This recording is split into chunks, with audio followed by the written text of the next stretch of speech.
वालेकुम 9th class. तो आज हमने जो टॉपिक पढ़ना है वो है लाइट रिएक्शन। फोटोसिंथेसिस के दो फेसेस थे, एक था लाइट रिएक्शन, एक था डार्क रिएक्शन। हम लाइट रिएक्शन को आज पढ़ने वाले हैं, लेकिन लाइट रिएक्शन को पढ़ने से पहले मैं इसकी एक जो है वो इक्वेशन बनाना चाहूँगी ताकि आपको याद रहे। इसमें एक तो यूज़ होगी सनलाइट, उसके अलावा इसमें यूज़ होगा वाटर, और वाटर के अलावा इसमें यूज़ होंगे NADP positive plus ADP plus inorganic phosphate. ये सारी चीज़ें यूज़ होंगी और इसके नतीजे में जो प्रोडक्ट बनेगी वो क्या होगी, वो इसके नतीजे में बनेगी, एक तो ऑक्सीजन बनेगी और दूसरा बनेगा NADPH बनेगा, ATP बनेगा। हमने ये साबित करना है कि ये चीज़ें बनेगी, ठीक है। ये मैंने इक्वेशन की फॉर्म में इसलिए लिखा है कि आप लोगों को जब मैं डायग्रामेटिकली इसको एक्सप्लेन करूं तो आपको समझ आए कि यहाँ पे हो क्या रहा है। सबसे देखें पहले कि हमने कहा था कि लाइट रिएक्शन कहाँ पे होता है, थैलेकॉइड पे होता है। थैलेकॉइड कहाँ पे होते हैं, क्लोरोप्लास्ट के अंदर होते हैं। क्लोरोप्लास्ट कहाँ पे होता है, मीजोफिल सेल्स के अंदर होता है। तो हम लोग इस टाइम क्लोरोफिल की तरफ बढ़ेंगे। सबसे पहले हम यहाँ पर क्लोरोफिल स्ट्रक्चर बनाते हैं। लेट्स सपोज कि मेरे पास ये ग्रुप ऑफ क्लोरोफिल मॉलिक्यूल्स हैं। इस पे सूरज की रोशनी फॉल होती है, इस पे गिरती है। कौन सी लाइट पड़ती है इस पे, सनलाइट। सनलाइट इस पे फॉल हुई, सूरज की रोशनी पड़ी। क्लोरोफिल के मॉलिक्यूल में से 2 इलेक्ट्रॉन्स निकल गए। 2 इलेक्ट्रॉन क्लोरोफिल के मॉलिक्यूल में से 2 इलेक्ट्रॉन निकल गए। अब यहाँ क्या हुआ, अब यहाँ तो इलेक्ट्रॉन्स की कमी हो गई। इन इलेक्ट्रॉन्स की कमी को पूरा करने के लिए यहाँ पर होता है वाटर, लीव्स के अंदर होता है पानी। पानी पे भी सनलाइट पड़ रही है, पानी पे सनलाइट पड़ रही है तो पानी टूटेगा और बनाएगा, क्या बनाएगा, पानी टूटेगा और क्या बनाएगा, पानी टूट के बनाएगा 2 इलेक्ट्रॉन्स, 2 प्रोटॉन्स और हाफ ऑक्सीजन मॉलिक्यूल, यानी एक ऑक्सीजन एटम बनाएगा। हाफ ऑक्सीजन मॉलिक्यूल इसलिए लिखते हैं क्योंकि एटॉमिक फॉर्म में आप ऑक्सीजन को लिख नहीं सकते।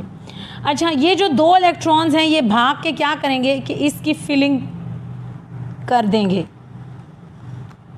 ये इलेक्ट्रॉन यहाँ पे क्या कर रहे हैं, इस कमी को पूरा करने की कोशिश कर रहे हैं। सबसे पहले सनलाइट क्लोरोफिल पे फॉल हुई, उसमें से 2 इलेक्ट्रॉन्स निकल गए। तो पहला स्टेप क्या है, chlorophyll absorb sunlight and emits 2 electrons, और अपने अंदर से 2 इलेक्ट्रॉन निकाल देता है। इस कमी को पूरा करने के लिए वाटर स्प्लिट होता है और यहाँ पर 2 इलेक्ट्रॉन, 2 प्रोटॉन और 1 ऑक्सीजन एटम बनता है। ये 2 इलेक्ट्रॉन जाके इसकी नीड को पूरा करते हैं। This process is called photolysis.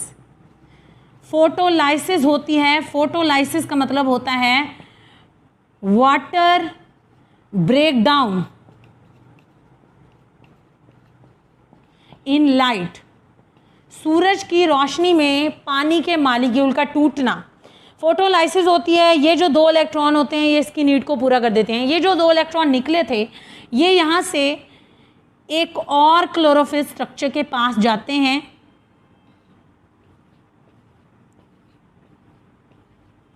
अब ये जो प्रोसेस है इसे कहते हैं इलेक्ट्रॉन ट्रांसपोर्ट चेन।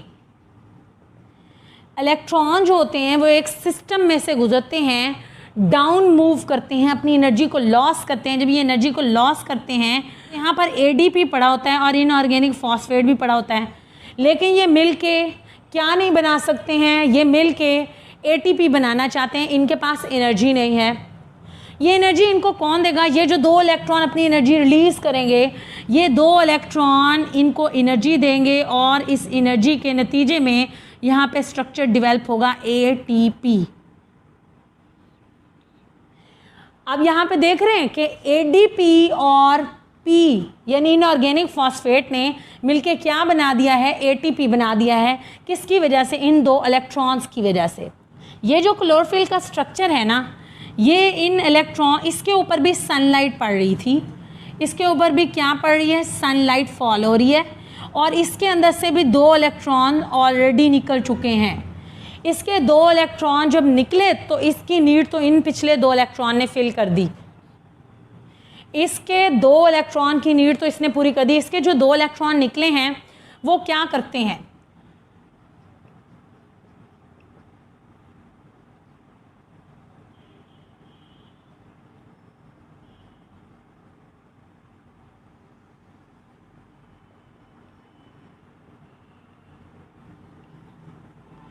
ये जो दो इलेक्ट्रॉन इसके निकले हैं ये एक कोएंजाइम के पास जाते हैं, NADP पॉजिटिव के पास।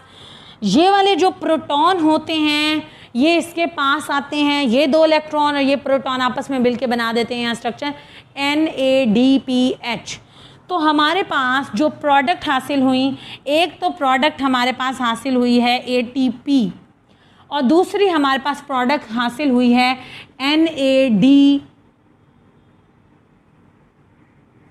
प्रोडक्ट हासिल हुई है ATP, एक हमारे पास NADPH और एक हमारे पास यहाँ पर हासिल हुई है ऑक्सीजन।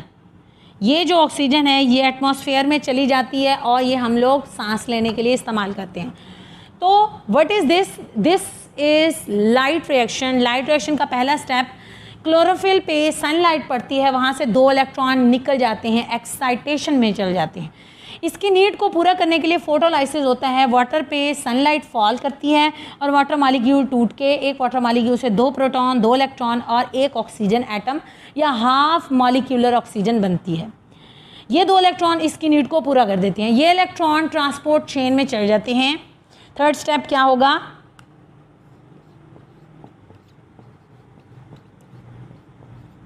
इलेक्ट्रॉन ट्रांसपोर्ट चेन में चले जाते हैं। ये इलेक्ट्रॉन्स मूव करके इलेक्ट्रॉन ट्रांसपोर्ट चेन में चले जाते हैं। फिर एक और क्लोरोफिल मॉलिक्यूल में जब ये डिक्रीज मूव करते हैं, जब ये एनर्जी लॉस करते हैं ड्यूरिंग इलेक्ट्रॉन ट्रांसपोर्ट चेन, ये एनर्जी लॉस करते हैं।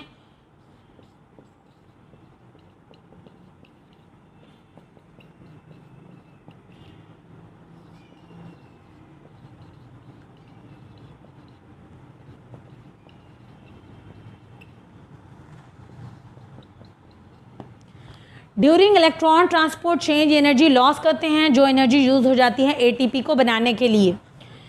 ये दो इलेक्ट्रॉन्स एक और क्लोरोफिल के पास जाते हैं जिसके ऊपर पहले ही सनलाइट पड़ चुकी थी और वो दो इलेक्ट्रॉन्स इसमें से पहले ही निकल चुके थे, तो ये उसकी नीड को पूरा कर देते हैं। ये जो दो इलेक्ट्रॉन्स निकले हैं, ये दो इलेक्ट्रॉन्स कहाँ जाएंगे? ये दो इलेक्ट्रॉन जाएंगे, two electrons move toward NADP positive, जो कि एक कोएंजाइम है। What is this? This is a coenzyme. इस कोएंजाइम के पास जाएंगे और कोएंजाइम के साथ ऐड होगा प्रोटॉन। ये प्रोटॉन कहाँ से आएगा? ये वाला प्रोटॉन है। ये इसके नतीजे में क्या बना देंगे? इसके नतीजे में बना देंगे NADPH। इसके नतीजे में बन जाएगा NADPH। What is this? ये इन दोनों ने अपने अंदर एनर्जी स्टोर कर रखी है जो आगे डार्क रिएक्शन में यूज़ होने वाले हैं। तो अब मैं इस इक्वेशन को प्रूव करूंगी। देखें, सनलाइट चाहिए, सनलाइट चाहिए, वाटर चाहिए, वाटर चाहिए, NADP पॉजिटिव चाहिए, NADP पॉजिटिव चाहिए, ADP और इनऑर्गेनिक फॉस्फेट चाहिए, इनऑर्गेनिक फॉस्फेट चाहिए। सनलाइट एनर्जी क्लोरोफिल मॉलिक्यूल पे पड़ी है, उनमें से दो इलेक्ट्रॉन चले गए हैं, निकल गए हैं। उस नीड को पूरा करने के लिए वाटर टूटता है और दो इलेक्ट्रॉन उसकी कमी को पूरा करने के लिए रिलीज़ करता है। इस दौरान ऑक्सीजन का एक एटम वाटर की एक बार टूटने से, एक मॉलिक्यूल वाटर का टूटे तो एक ऑक्सीजन एटम या हाफ मॉलिक्यूलर ऑक्सीजन रिलीज़ होता है। ये एटमॉस्फेयर में रिलीज़ कर दिया जाता है, ये सांस लेने के काम आता है। इसकी नीड पूरी हो गई। अब ये दो इलेक्ट्रॉन वापस नहीं आ सकते। ये दो इलेक्ट्रॉन जो है इलेक्ट्रॉन ट्रांसपोर्ट चेन का हिस्सा बन जाएंगे और जब ये अपनी एनर्जी लॉस करेंगे तो वो एनर्जी ये ADP और इनऑर्गेनिक फॉस्फेट पकड़ लेगा और उसके नतीजे में बना देगा ATP, एडिनोसिन ट्राइफॉस्फेट। ये दो इलेक्ट्रॉन एक और क्लोरोफिल के पास जाएंगे जिसमें से ऑलरेडी सनलाइट फॉल होने की वजह से दो इलेक्ट्रॉन निकल चुके हैं। तो ये 2 इलेक्ट्रॉन उसकी नीड को पूरा कर देंगे। ये जो 2 इलेक्ट्रॉन निकले हैं ये कोएंजाइम के पास जाएंगे NADP पॉजिटिव, उसके अंदर यहाँ वाले प्रोटॉन्स ऐड होंगे, ये 2 इलेक्ट्रॉन्स प्रोटॉन्स और ये मिलके एक स्ट्रक्चर बनाएंगे दैट इज कॉल्ड NADPH। ठीक हो गई बात, ये क्वेश्चन प्रूफ हो गई हमारी। आज समझ लें एक ब्लॉक के अंदर एक क्वेश्चन दिया हुआ है कि यहाँ पर एक NAD पॉजिटिव नामी स्ट्रक्चर है, या इसे NADP पॉजिटिव भी कहते हैं। ये क्या है? ये है निकोटीन अमाइड एडिनिन डाइन्यूक्लियोटाइड। का नाम क्या है? Nicotine amide adenine dinucleotide. ये क्या है? ये एक कोएंजाइम है, कोएंजाइम। ये क्या करता है? ये NAD पॉजिटिव क्या करता है? ये इलेक्ट्रॉन्स को लेता है और ये क्या करता है? ये प्रोटॉन्स को लेता है और इसके नतीजे में यहाँ पे एक प्रोसेस होता है, उसे कहते हैं रिडक्शन, और यहाँ पे बना देता है NADH। NAD positive nicotine amide adenine dinucleotide एक कोएंजाइम है। ये इलेक्ट्रॉन्स को लेता है और प्रोटॉन्स को लेता है और रिडक्शन होती है। आपको पता है गेन ऑफ हाइड्रोजन और गेन ऑफ इलेक्ट्रॉन्स क्या होती है? रिडक्शन होती है। ये रिड्यूस होकर NADH बना देता है। इसकी तरह का एक और कोएंजाइम भी होता है, उसे कहते हैं NADP पॉजिटिव। इसका नाम बिल्कुल ऐसे ही होगा, बस आगे फॉस्फेट लगा देंगे, nicotine amide adenine dinucleotide phosphate. इसकी भी यही एबिलिटी होती है, ये भी कोएंजाइम है, ये भी प्रोटॉन इलेक्ट्रॉन्स को लेता है और उसके नतीजे में NADPH बना देता है। बस इसमें P का एडिशन हो जाता है। ठीक हो गई बात।